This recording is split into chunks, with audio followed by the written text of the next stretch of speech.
오늘은 우리가 돈에 대한 이야기를 함께 나누고자 하겠습니다. 돈에 대한 이야기. 우리가 많은 분들이 돈 때문에 돌아버린 사람들이 많습니다. 그죠?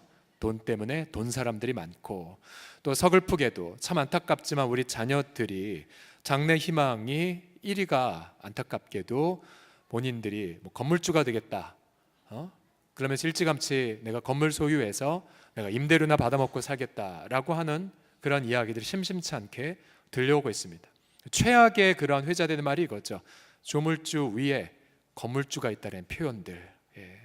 그래서 그런 표현들 배후 속에는 아무리 땀 흘려 노동을 한다 한들 그것에 정당한 대가도 없을 뿐만 아니라 정말로 이미 가진 자의 그 탐욕적 구조 때문에 너무나 고통이 가득하다는 것을 반증하고 있죠. 로마 제국이 쇠망한 이유들을 살펴본 많은 분들은 이렇게 진단합니다. 사회에 불평등이 심화될 때 아무리 잘 나가던 제국도 멸망한다라고 말하는데, 그러면서 우리 대한민국이 갈수록 불평등화되는 부분들, 이런 부분에 있어서 우리는 강력하게 기도를 하고 또 깨어서 기도해야 될 그런 필요성들을 갖게 됩니다. 예수 그리스도의 수많은 많은 가르침들, 그 많은 비유들 가운데에 많은 퍼센트가 가장 많은 주제를 뭘 다루셨냐면 예수님도 역시 돈에 대한 부분을 다루셨죠. 또 여러분이 맥시인 성경을 통해서 마태복음을 쭉 읽어가신다면 분명히 예수님이 이 말씀을 하신 거를 기억하실 거예요. 너희가 하나님과 뭐를 겸하여 섬길 수 없다고 말씀하셨어요? 재물을 겸하여 섬길 수 없다고 말씀하셨어요. 즉 맘모니즘, 물질주의. 그래서 신앙생활을 가장 방해하는 것이 있다면 바로 물질주의이고요. 또한 복음의 그 영향력대로 살도록 하는데 가장 방해가 되는 것 중에 하나가 바로 물질에 대한 부분입니다. 물론 돈 자체는 악한 것이 아니에요. 무엇이 문제냐면 돈과 결부된 돈을 향한 사랑이 결국은 악한 거라고 말하고 있죠. 일만하게 뿌리, 바로 물질에 대한 그 탐욕이 일만하게 뿌리라고 그렇게 말하고 있지 않습니다. 그래서 오늘 본문을 보면서 아주 짧게 정말로 성경적인 물질관이 무엇인지에 대한 그런 기초들을 놓고, 사실 제가 그동안 돈에 대한 설교 잘 하지 않았어요. 그런데 제 수로 이제 정립이 되고 그러면서 좀 더 이 부분에 대해서 함께 성경의 가르침을 함께 기초적인 부분을 함께 다루고자 합니다. 오늘 본문의 이 배경은 아브라함 그리고 그 조카 롯, 그만 국제 전쟁에 휘말리면서 롯이 가족과 재산을 다 잃어버린 데를 배경으로 합니다. 배경을 보게 되면 그돌라오메를 중심으로 한 네 왕, 지도를 보게 되면 이라크, 이란, 터키, 거의 중동의 한 복판을 네 왕이 다스리고 있었고요. 이제 이 네 왕을 중심으로 해서 소돔, 고모라 등 5개의 이 왕, 지금의 이스라엘 땅이죠. 그 땅을 이제 정복하고 지배하고 있었습니다. 그러다가 소돔 왕을 중심으로 해서 배반을 하죠. 그리고 우리가 더 이상 너희들에게 조공을 바치지 않겠다라고는 그러면서 전쟁이 일어나기 시작합니다. 전쟁의 결과는 바로 소돔과 고모라를 비롯한 5개의 왕이 아주 무참하게 깨지는 걸로 결말이 되고, 그러면서 안타깝게도 그 당시에 소돔 땅에 살았던 롯과 그의 모든 재산들이 결국은 이제 납치가 되고 재산도 다 그렇게 몰수가 되는, 그것이 바로 이 본문의 배경입니다. 사실 롯은 지금으로 말하게 되면 아주 돈을 벌기 위해서 자기의 그런 언약의 그런을 갖고 있었던 바로 삼촌 아브라함을 포기해버리고 자기 눈에 보기에 괜찮은 땅을 선택을 하죠.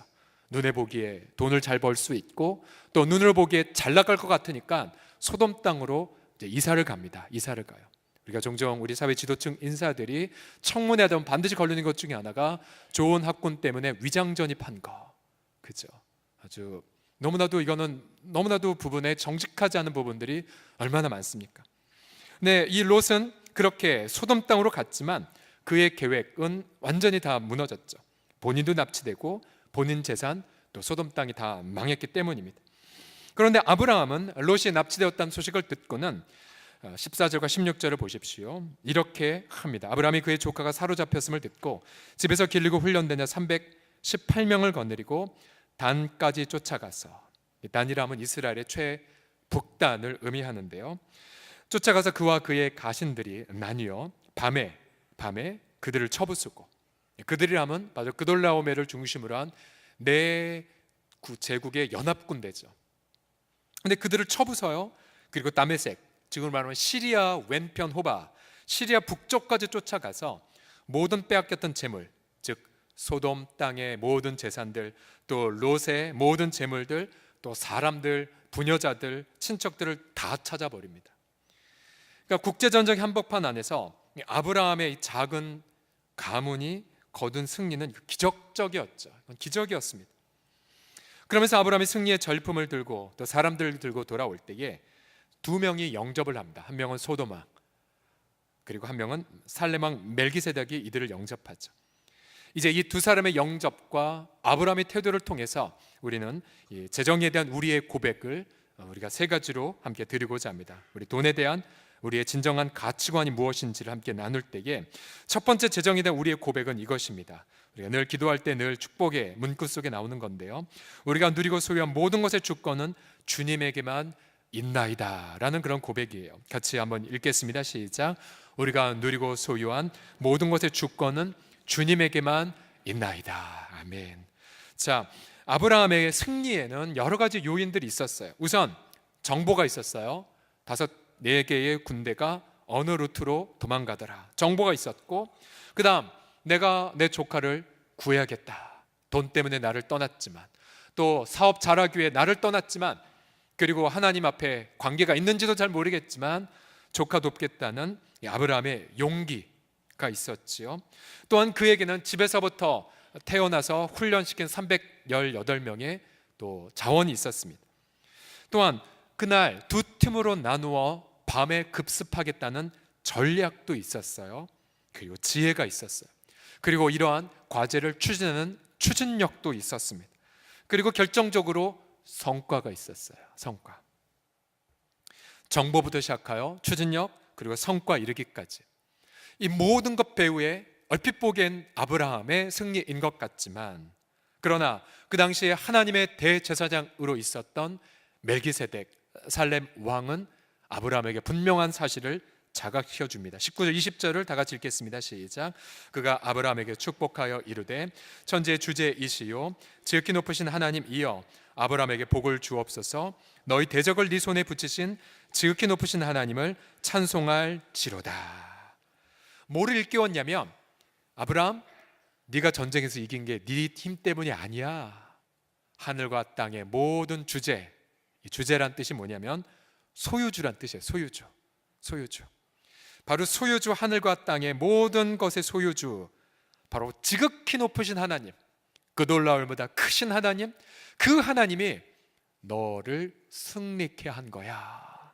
그래서 너로 전쟁에서 승리케 하신 하나님을 찬송을 드립니다. 아브라함이 이 고백을 듣고 나서는 깨닫죠. 아, 내 지혜, 내 전략, 내 자원, 내 리더십, 내 성과가 아니었구나. 주님이 지혜를 주셨고, 주님이 성과를 주셨고, 주님이 리더십을 주셨고, 또 주님이 자원을 주신 것, 내가 누리고 소유한 모든 것의 주권은 주님 한 분에게만 있구나. 그것을 아브라함은 깨닫습니다. 그래서 아브라함은 그 고백을 담아 무엇을 드렸습니까? 20절 다 같이 읽겠습니다. 시작. 아브라함이 그 얻은 것에서 10분의 1을 멜기세덱에게 주었더라. 멜기세덱에게 주었더라. 자, 11조는 단순히 나의 소득의 10%를 떼는 세금이 절대 아니에요. 더군다나 11조를 드리지 않으면 내가 뭔가 재앙이 있을까 봐 두려워서 마지못해 하는 것도 절대 아닙니다. 11조는 무엇이냐면 아브라함처럼 전쟁에서 승리케 하신 하나님을 향한 고백이 바로 11조예요. 즉 내가 누리고 소유한 모든 것의 주권이 바로 하나님 한 분에게만 있음을 의미하는 특권입니다. 특권. 그리고 그 특권 앞에 우리는 분명히 고백하죠. 하나님이 내가 누리고 소유한 모든 것들을 주셨을 뿐만 아니라 하나님의 전부인 당신의 독생 성자도 십자가에 내어주신 하나님, 그 하나님, 바로 그 하나님을 향한 사랑의 고백이 바로 11조입니다. 그래서 11조는 특권입니다. 한번 따라하시겠습니다. 11조는 특권입니다. 시작. 우리의 삶 속에서 그런데 왜 11조에 대한 마음이 자꾸만 약화될까요? 11조를 방해하는 원인을 신명기 8장 13절에서 모세가 이렇게 진단합니다. 또 네 소와 양이 번성하여 네 은금이 증식되며 네 소유가 다 풍부하게 될 때에 그 다음 표현 보세요. 네 마음이 어떻게 돼요? 교만하여 네 하나님 여호와를 잊어버릴까 내가 염려한다. 모세는 알았어요. 우리 본성이, 저와 여러분 다 마찬가지예요. 아무것도 없던 광야에서는 하나님만 의지해요. 그러나 약속의 땅에 들어가 우리가 파지 않은 우물을 먹고 내가 짓지 않은 집에 거주하고 내가 심지 않은 나무 과실을 먹는 순간 우리 이렇게 변질이 됩니다. 아, 내가 잘나서 약속의 땅에 온 거야. 내가 파지도 않은 우물임에도 불구하고 내가 똑똑해서 이 우물의 우물을 아시는 거야. 교만이죠. 그리고 하나님을 잊어버립니다. 그러면서 이렇게 스스로 생각합니다. 그러나 네가 마음에 이르기를 내 능력 내 손의 힘으로 내가 이 재물을 얻었다 말할 것이라. 그러나 네 하나님 여호와를 기억하라. 그가 내게 재물 얻을 능력을 주셨습니다. 재물 얻을 능력을 주셨습니다. 그래서 우리는 규칙적으로 주님 앞에 헌신의 삶을 고백할 때에 우리는 우리의 모든 물질을 모아서 우리 주 앞에 분명히 고백하자. 하나님, 내가 이 직장 생활하는 이 기회, 혹은 내가 이 사업하는 이 사업의 아이템, 또 동역자들을 통해서, 동업자들을 통해서 얻는 그런 모든 정보들, 또 내가 뭔가 고객을 응대하며 얻는 모든 그런 가치의 창출들, 하나님, 이 모든 게 내 것이 아니라 바로 주님의 것임을 고백하나이다. 그것이 바로 11조에 담긴 숭고한 고백입니다. 만약 우리가 이 고백에서 조금이라도 변질되는 순간 우리는 이렇게 되는 거죠. 교만해져서 반드시 고백합니다. 내가 어떻게 해서 번 돈인데, 내가 어떻게 해서 얻은 기회인데, 내가 어떻게 해서 내가 유지하고 있는 건데, 내가 그것은 결국 여호와를 잊어버렸다는 뜻이요, 그것은 주님 앞에 교만에 반드시 무너질 성누를 쌓는 것과 마찬가지입니다. 안타깝게도 우리 인간의 이 교만은 설교 시간이나 혹은 나의 결단으로 잘 무너지지 않아요. 오히려 우리가 광야 생활을 겪으면, 그러면 우리 마음이 조금 낮아지게 되죠. 철저하게 구르고 철저하게 빈 곳으로 갈 때에, 그때 우리는 난 아무것도 아니구나. 지난 특세 때 함께 초막절에 대한 교훈을 함께 나누었지만, 그렇다고 우리가 여러분 사업 다 망해야 되고 다 빚져야 되고 도망자야 되고 그런 뜻은 절대 아닙니다. 오히려 우리가 주도적으로 초막절의 정신, 즉 내가 누리고 소유한 것이 마땅한 권리가 아니라 바로 주님에게서 바로 난 선물임을 자각할 수 있도록 의도적으로 내가 헌신의 시간을 다짐하는 겁니다. 바로 이것의 최소한의 장치가 바로 11조의 고백이에요. 11조의 고백. 그래서 여러분 기억하십시오. 여러분들 정말로 내가 누리고 소유한 모든 것의 주권이 하나님 한 분에가 있음을 고백하는 거. 때로는 우리가 모든 현직에서 은퇴했기 때문에 연금 생활을 할 수도 있고, 또 자녀들의 용돈이나 아니면 국가의 보조를 통해서 그렇게 살아갈 수가 있어요. 그런 분들에게는 내가 마땅히 내 손으로 일한 그 땀방울의 소득의 10분의 1이라는 개념이 희석될 때도 있어요. 그러나 기억하세요. 중요한 건 나라가 우리에게 돈을 주는 것이 아니라 바로 하나님의 주권 때문에 내가 일용할 양식을 공급받는다는 그 사실을 당당하게, 하나님, 내가 누리고 소유한 모든 것의 주권이 당신에게만 있나이다. 때로 사업가들의 경우 1년에 한두 번 어떤 소득이 발생될 때가 있잖아요. 월급쟁이처럼 매달 11조를 드릴 수 없을 때에도 동일하게 11조의 그 마음을 담아서 내 소득의 10분의 1을 떼어내는 부분들. 때로 내 남편이 믿지 않아서 남편의 월급의 10분의 1을 뗄 수 없는 분들의 경우는 마음을 정해서 11조의 정신으로, 즉 하나님의 주권을 인정하지만 월정액을 떼어서 하나님 온전한 11조 드릴 때까지 나의 이 마음을 받아주세요. 그럼 주님이 그거 갖고 뭐라고 하실까요? 그렇지 않아요.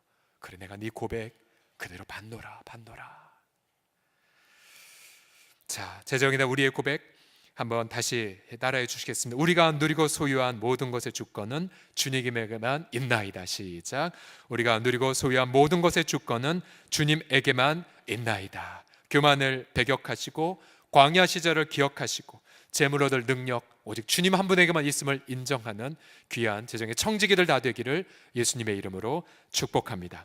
두 번째 재정의 우리의 고백이 무엇이냐면 나의 유일한 공급자는 주님 한 분뿐입니다 라는 고백입니다. 함께 따라 하시겠습니다. 시작.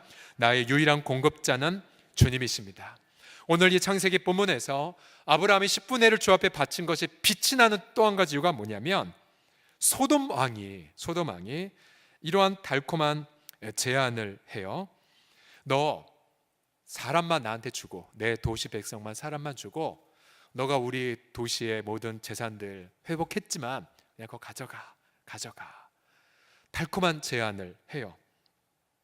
근데 아브라함은 그런 소돔 왕이 준 그 제안을 거부합니다. 22, 23절을 보세요. 아브라함이 소돔 왕이 이르되 그대로 배운 대로 천지의 소유주 지극히 높으신 하나님 여호와께 내가 손을 들어 맹세한다.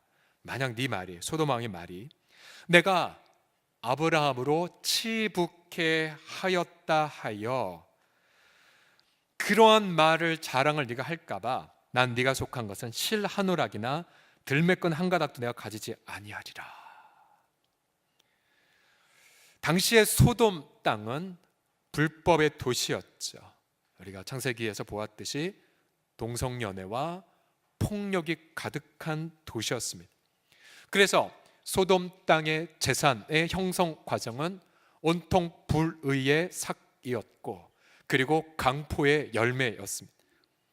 아브라함은 달콤한 제안을 거부했던 이유가 무엇이었냐면 바로 그런 불의의 대가로 부자가 되길 원치 않았기 때문입니다. 그러면서 그는 자신을 지금까지 인도한 것 하나님이었고 또한 앞으로도 인도할 건 하나님이셨고 그리고 유일하게 자신의 공급주는 인간이 아니라 하나님 한 분이라는 것을 드러내기 위해서 10분의 1을 주 앞에 드리고 불의의 삭을 받는 걸 거부해버립니다. 거부해버려요. 근데 과거에 10분의 1만 드리는 것만 강조가 됐죠. 그러나 10분의 1의 그 믿음을 가르쳐준 아브라함은 두 번째까지 했었어요. 즉 주님은 우리에게 이러한 테스트를 하십니다. 또 다른 소돔 왕 같은 자가 여러분들에게 와서 이러한 달콤한 제안을 해요. 야 이거 가져. 네 거야. 그런데 그 내용물은 예를 들어 정당한 노동의 대가가 아닌 것들로 우리들 유혹하게 만듭니다. 대표적인 것이 바로 불로소득이죠. 불로소득. 정당하게 땀 흘려 일한 대가로 사는 것이 아니라 노동하지 않았음에도 불구하고 대가를 추구하는 것, 불로소득. 예를 들어 부동산 투기. 야 기도하고 땅 사. 올랐어? 헌금하면 되잖아. 성경헌금 하잖아. 그거 누가 나한테 하나님이 축복한 거야. 하나님의 땅 투기한 돈을 받으실까요? 또한 요즘 젊은이들 같은 경우 비트코인 같은 가상화폐에 대한 투자. 여러분 가상화폐는 불로소득이에요. 거기에 중독된 자들은 매 순간 핸드폰에서 손을 못 댑니다. 올랐네 내렸네. 불로소득이죠. 만약 누군가 야 투자해서 돈을 많이 벌었어? 헌금해. 얼마나 좋아. 하나님은 그런 돈 받지 않으세요. 아브라함이 우리에게 가르쳐 주죠. 내가 받지 아니하리라. 하나님은 그런 돈이 없어도 능히 아브라함을 공급해 주시는 하나님이세요. 그래서 오늘 이 본문에서 아브라함은 생명을 건 대가를 지불했잖아요. 자기의 모든 걸 투자했고 그리고 위험한 결정을 했지만 아브라함은 이 본문을 보게 되면 이것 때문에 무언가 물질을 쌓지 않습니다. 쌓지 않아요. 오히려 주 앞에 깨끗하게 자신을 바치게 되죠. 그래서 여러분 기억하십시오. 우리가 정당하게 하나님 앞에 많은 예물을 드리기를 원하지만 그러나 우리의 이 일터의 내용 안에 어떤 경제적인 불이한 그런 삶을 추구했다면 여러분 회개하셔야 돼요. 하나님은 절대로 그런 분이 아니기 때문에 그래요. 나의 유일한 공급자는 주님이십니다 라고 고백할 때에 쉬운 고백이 아니에요. 어떨 때는 이 고백을 하는 대가가 사업 가게 문을 닫아야 될 때도 있고요. 어떨 때 이 고백하는 것 때문에 나한테 온 좋은 제안이 사라질 수도 있어요. 그러나 하나님 반드시 그 지점에서 하나님 우리의 마음을 받아주시고 그 다음에 우리를 승리케 하시는 걸 반드시 보게 돼요. 반드시 보게 돼요.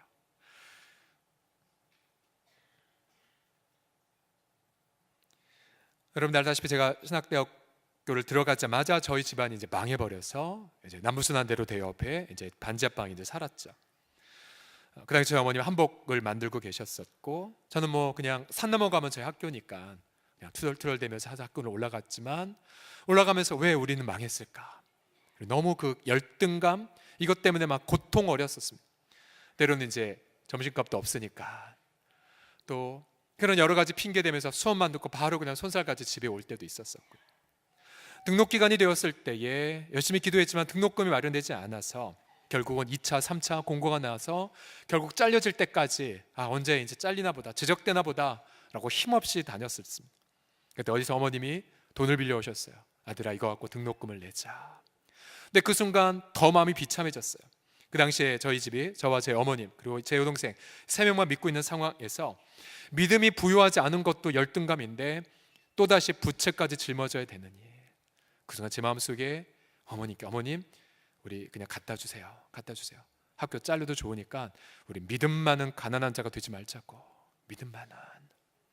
그리고 그때부터 약 보름 동안 학교를 다니면서 게시판만 봤어요.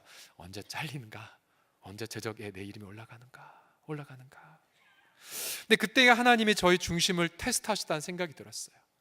정말로가 하나님의 공급만을 신뢰하는가. 제 인생을 보면 몇 번 그러한 분명한 고백을 하나님 원하실 때가 있었어요.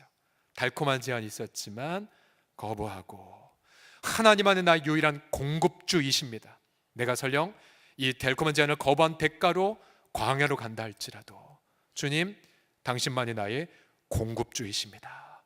근데 오히려 역으로 내가 정말 아무것도 없는 광야의 삶에도 불구하고 주님은 우리의 입에서 그 말이 나오기를 기다리시는 것 같아요. 아무것도 없지만 하나님이 우리의 공급자이십니다. 그렇게 내 말의 입의 선포를 듣고 나서 그 다음 부어주시고 응답 주실 때가 얼마나 많았는지요. 그래서 오늘도 방금 우리 방글라데시 7번째 발자국팀 이제 21분 정도 모집하면서 이제 첫 팀 모임을 했어요. 이제 모집 완료돼서 이제 더 이상 오시면 안 돼요. 완료되면서 이제 제일 큰 이제 그 부분이 항공권이죠. 항공권. 그러나 우리는 분명한 고백을 해요. 뭐냐면 주님이 부르셨기에 부르신 자를 주님이 책임져 주신다는 거. 그래서 예배의 자원뿐만 아니라 이미 예비한 물질의 자원을 하나님이 공급해 주실 줄을 믿습니다라는 고백을 미리 했어요. 미리. 우리 팀원 가운데 한 친구는 이번에 이제 대학원에 입학을 했는데요. 좀 너무 비싸잖아요. 입학금 또 등록금 하면 뭐 400~500만 원가량 되는데, 근데 그 친구는 이러한 공급함의 응답을 받았어요. 등록하고 나서 이제 앞으로 기도할 겁니다 라고 했어요. 하나님이 채워주시기를. 근데 바로 그날 본인의 아버님이 선교사인데 파송교회에서 한 분이 바로 그 전체의 등록금을 한꺼번에 그렇게 후원을 했던, 한꺼번에 해결이 돼버렸어요. 한꺼번에. 그래서 정말 기쁨과 가벼운 마음으로 이번에 방글라 땅에 갑니다. 청년 시절에 제가 실수했던 게 하나 있었어요. 청년 임원으로 있었을 때에 그때 늘 제가 속한 모교회가 건축비 때문에 뭐 한 달에 이자만 뭐 한 주일학교 1년 예산만큼 나갔으니까요. 그런 와중에서 저희가 무슨 전도 집회를 준비를 했었는데요. 교회에서 주는 돈은 없고, 그래서 저희가 그 당시에 선배를 본받아서 스폰을 다녔어요. 안수 집사님 따라다니면서 청년부 아무개입니다. 이번에 이런 집회가 있으니까 후원해 주세요. 그런데 그때 한 안수 집사님이 저한테 이렇게 말했어요. 너희 또 왔냐? 왜 거짓처럼 구걸하냐? 구걸하러 또 왔냐? 상처가 됐어요. 어떻게 안수 집사님이 저런 그런 말을 하시나? 근데 그날 밤에 방금 말했던 그 청년의 아버님, 청년부 담당 목사님이 얘기했어요. 일렀더니 그 목사님이 오히려 저희를 책망하면서 왜 사람한테 구해? 하나님께 무릎 꿇고 기도해야지.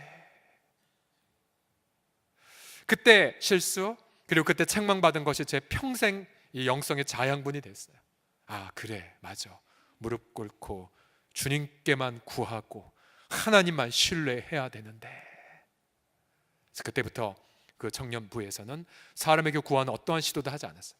하나님만 신뢰하며 전도, 선교, 하나님이 기뻐하시기에 모든 걸 채워주실 것을 신뢰합니다라고 고백하고 기도했고, 그래서 매 순간마다 하나님의 풍성한 응답을 경험했었습니다. 기억하세요. 난 유일한 공급자는 하나님 한 분뿐이십니다라는 고백. 특별히 젊은 신혼부부들이나 또한 주거 때문에 힘들어한 분들이 많죠. 그러나 중요한 건 이것이에요. 약속의 땅에 하나님은 들어가기 전 백성들이 이렇게 약속하셨죠. 네가 그 가나안 땅에 들어가면 네가 짓지 않은 집에 거주하게 할 거야. 네가 파지 않은 우물물 마시게 할 거야. 네가 심지 않은 과실나무를 먹게 할 거야. 아무리 탐욕을 가진 자들을 통하여 경제적인 불평등의 구조가 심화된다 할지라도 여전히 광야 생활에서 우리의 유일한 공급주는 하나님 한 분뿐이심을 믿습니다. 더 얘기하고 더 고백하고 하나님을 자랑하는 우리 모두가 되시기를 주의 이름으로 부탁드립니다. 저 옆 사람 보며 고백합시다. 나의 유일한 공급자는 주님이십니다. 시작. 아멘, 아멘. 그래서 이 고백을 신임 재직들이 늘 언제 고백하셔야 돼요. 공급주는 주님이십니다. 마지막 짧게 나누겠습니다. 마지막 무엇이냐면 제정이 된 우리의 고백은 여기까지 가셔야 돼요. 일터의 윤리를 지키겠습니다의 고백입니다. 한번 따라하시겠습니다. 일터 윤리를 지키겠습니다. 시작. 일터 윤리를 지키겠습니다. 24절 함께 마지막으로 읽겠습니다. 시작. 오직 젊은이들이 먹은 것과 나와 동행한 아넬과 에스골과 마므레의 분깃을 제할지니 그들이 그 분깃을 가질 것이니라. 자 보세요. 아브라함 본인은 소돔 왕에게 돈 하나 받지 않았어요. 그리고 오히려 예물을 하나님께 바쳤어요. 그러나 아브라함은 같이 동행한 세 명의 안 믿는 분들, 세 분, 이 세 사람의 수고의 대가는 받게 했어요. 소돔 왕에게. 아넬, 에스골, 마므레, 자, 안 믿는 분들이었고 아브라함과는 동맹한 자, 그러니까 우리로 말하면 사업 파트너, 한 사업장에서 일하는 일터의 사람들. 아브라함은 본인은 하나님의 공급주가 되심을 바라보면서 대가를 지불했지만 오히려, 그러나 아브라함은 힘써 다른 이들이 노동의 대가를 받도록 지켜줬어요. 노동윤리를 지키도록 힘썼던 거죠. 여기서부터 아브라함이 창세기 12장에 넌 세상에 복이 될 거야 의 일부를 알 수가 있어요. 만약 여러분 우리가 이럴 수도 있죠. 아넬, 에스골, 마므레를 보고 자 여러분 이 우리의 수고는 하나님을 위한 겁니다. 천국 가서 상 받으세요. 끝. 그럼 아브라함은 세상의 복은 되지 않았을 거예요. 세상의 복이 무엇입니까? 정당한 노동의 대가를 받도록 지켜주는 것이 복인데 아브라함은 믿지 않는 사람들에게 복의 역할을 감당했던 것입니다. 감당했던 것이에요. 지금도 여러분 심심치 않게 크리스찬 사업주가 본인은 간증도 하고 다니고 또 난 이렇게 11조를 많이 한다라고 그렇게 은연중에 고백을 하지만 정작 그의 사업장의 종업원들은 정당한 노동의 대가를 받지 못한 채 시간, 노동, 그렇게 불이한 환경 속에 있는 이야기들을 여러분 종종 듣지 않습니까? 그럼 안 믿는 분들이 보고 도저히 이해가 안 되는 거예요. 사업주만 보면 너무 존경할 것 같은데 그러나 그의 기업의 내용을 보게 되면 상식적으로도 합당하지 않기에 야 너희는 왜 우리가 사업을 운영한 것보다 더 불합리하게 이렇게 행하냐. 안타깝게도 그걸 아무리 옆에서 얘기해 줘도 사업주는 알아듣지 못하죠. 알아듣지 못해요. 저희 공동체는 지금 계속해서 세금을 잘 내고 있고 또 직원 교육자들을 위해서 우리가 정부에서 제공하는 것들을 다 제공을 지금 하고 있어요. 대가를 지불하면서. 그리고 좀 더 여러 가지 노동법의 현실에 맞게끔 하기 위해서 저희가 더 많이 고민하고 그렇게 기도하고 있어요. 최소한 세상 사람들은 본인들의 상식 수준만 교회가 지키면 오케이해요. 과도한 걸 요구하는 게 아닙니다. 그런데 우리는 어느덧 눈이 가려지고 어느덧 우리도 종교적 바리새인들이 되어서 우리 세상에서 진정한 복의 근원이 되어야 한다는 것을 망각해버립니다. 최소한의 세상에서의 상식적인 것만 교회에서 통용돼도 여러분 전도하지 않으려고 해도 전도가 저절로 될 텐데. 그래서 우리는 아브라함의 마지막 레슨, 세상 속에서 우리가 일터 윤리를 지킬 수 있도록 힘써가는 것, 여러분, 그것이 우리의 또한 동일한 과제입니다. 혹시 우리 여기 가운데에 정말 세상의 한복판에서 여러 가지 일을 하심에 있어서 눈을 들어서 보십시오. 그래서 여러분들이 정당한 노동의 윤리가 세상에서 지켜질 수 있도록 가이드하시고 또 감시하시고 또 좋은 모델을 보여주십시오. 그래서 재정에 있어서 세상 한복판 안에서도 선명한 복이 되시기를 그리스도의 이름으로 축복합니다. 지난 2011년 2월 달에 열린 북한 방송이 이러한 뉴스를 하나 보도했어요. 중국의 장백교회, 그러니까 북한 해산시와 강하나를 사이에 두고 있는 장백교회, 중국의 장백교회에 언제부터인가 헌금 봉투가 몰래 놓여졌다 사라졌대요. 몰래 놓여졌다 사라지고. 보통 이 해산시와 장백현은 탈북이나 밀수 등을 위해 오가는 길목이라고 하는데 매월 말일 누군가가 어김없이 헌금함 앞에 10여 개의 봉투를 놓고 간다고 합니다. 알고 보니 그 봉투 안에 북한 돈이 들어가 있었대요. 그리고 액수는 북한 돈으로 몇천 원에서 몇만 원까지 매번 달랐고 또 비교적 깨끗한 상태의 북한 화폐였다고 합니다. 그래서 이 소식통은 이렇게 추측을 한 것으로 마무리합니다. 아마 북한의 지하교회 성도들이 중국 장백교회에 헌금을 보내오고 있는 것 같습니다 라고 보도를 했어요. 무신론이 이념이고 또 김씨 일가를 신처럼 모시는 주체사상의 그 국가에서 여전히 살아계신 하나님만을 신뢰하는 그러한 약하지만 분명한 아브라함 같은 고백을 가진 자들이 있다라는 반증이 아니겠습니까? 천지의 주제 그리고 유일한 공급주 되신 주님 한 분만을 신뢰하면서 올해 여러분의 가정, 여러분의 일터, 또 특별히 전체 우리 서울홍성 공동체의 모든 재정 운영에 있어서 아브라함과 같은 아름다운 간증, 아름다운 고백, 아름다운 본보기를 끼쳐가는 우리 모두가 되기를 예수님의 이름으로 축복합니다. 우리 기도하겠습니다.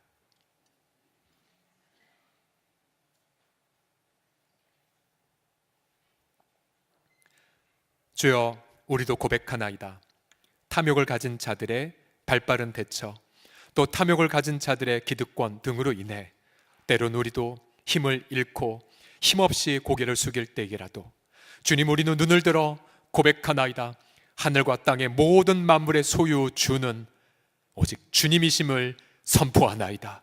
우리를 사랑하사 자신의 아들 생명도 아끼지 않으신 하나님만이 아버지 이 땅의 모든 것들의 주권자임을 선포합니다.